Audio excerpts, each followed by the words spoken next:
For today's lesson, we will be going over statically indeterminate axially loaded members.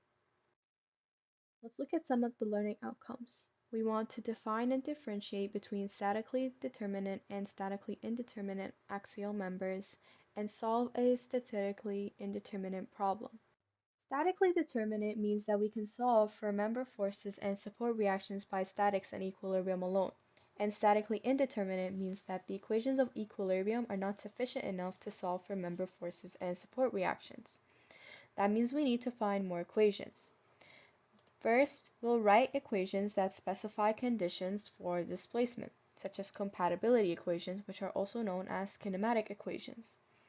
Next, we can relate forces to deformations using a load displacement relationship, such as the constitutive law, which is deformation is equal to PL over AE.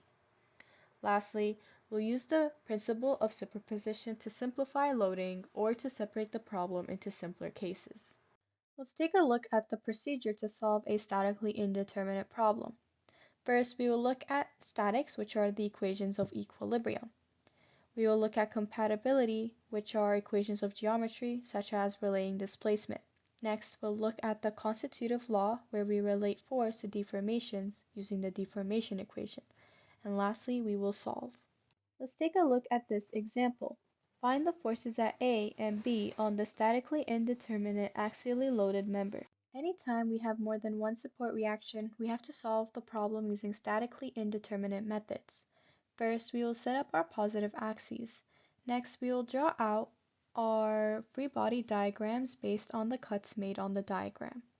Since the ends are fixed, the deformation of AB is equal to 0.